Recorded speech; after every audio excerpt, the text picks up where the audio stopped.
In the spotlight tonight, an outrageous situation in earthquake-ravaged Haiti. Mayhem in the streets as starving crowds clamor for food, water, and medical supplies. Violence erupts in the face of hunger and desperation. One Haitian relief worker called it, quote, survival of the fittest.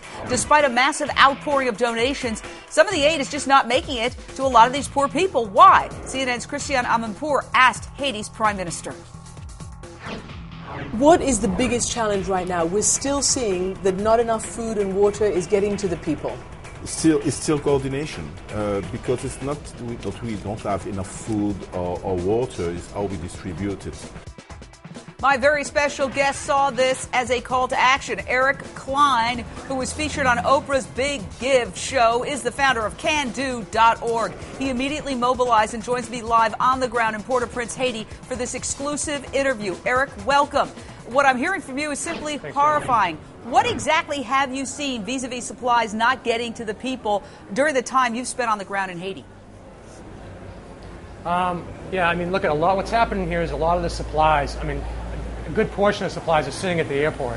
What we've been seeing in a lot of the hospitals throughout Haiti, you know, all over the place, is basically what's happened is, you know, they're amputating people's, you know, their legs, and they're giving them aspirin as painkillers. And we have supplies that are sitting less than 5 miles away from these hospitals. I mean, not to mention the food and the water and all the other supplies that are sitting there. But the problem is, I mean, they should at least be able to get these supplies to the hospitals. Like I say, we're talking 5 miles away. We have organizations, big organizations, been around for over 129 years, some of these organizations. And if they can't get their act together by now on the ground, there's something wrong. And I think the international community should start holding these NGOs accountable. Now, hundreds of thousands of survivors are alive, but they're severely struggling due to starvation. Entire families forced to share a tiny piece of bread.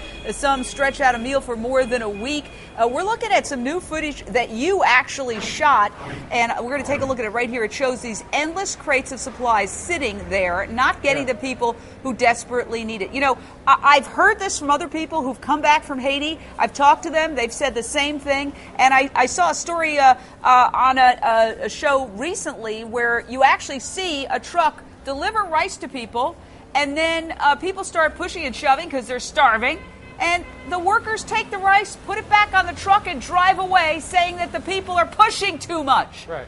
That's madness. They're Right. starving. Well, of course they're pushing.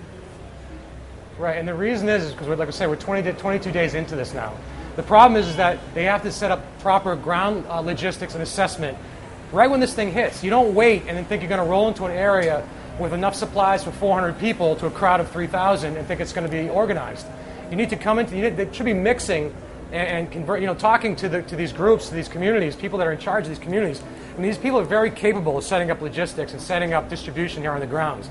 The problem is that there's no coordination, there's no communication with the Haitian people.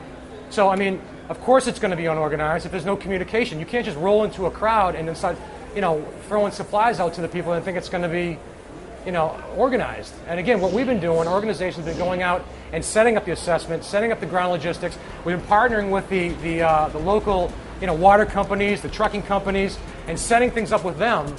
And the distribution we've been doing has been pretty flawlessly because we've been giving them a heads up beforehand. We've got to leave it right there, but God bless you for your good work.